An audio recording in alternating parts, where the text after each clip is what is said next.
is closed. Check conditions before you go. মোটামুটি tour হইলো এর মধ্যে সব থেকে বেস্ট।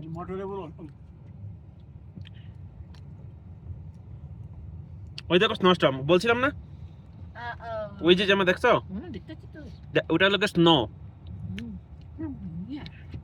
আমাদের গায়ে was perfect. আমাদের গায়ে ব্লোয়িং স্নো হতে পারে জামা, Blowing হচ্ছে ওইটা ব্লোয়িং স্নো হতে পারে। না তখন তো স্নোফলই হচ্ছিল। হচ্ছিল? ইয়া আমাদের ছবিতে তো স্নোফল হ্যাঁ স্নোফল হচ্ছে। ওরা বলতে স্নো কি বলছে, ওরা ওরা ওরা কি বললো তোকে? স্নোস্টর্ম আসতে 18 মিনিটের ভিতর একটা স্নোস্টর্ম আসবে, you guys could get stuck. Stuck মানে কি? নাই আমরা আছি শুধু লাস্টে। না দেখলাম যাচ্ছে তো উপরে, আরো যাচ্ছে না মানুষ, দেখলাম না তো, মানে এটা তোমার অপশনাল, তুমি যদি আটকে যাও কোনো ব্যাপার না, খালি তুমি জল টল দিয়ে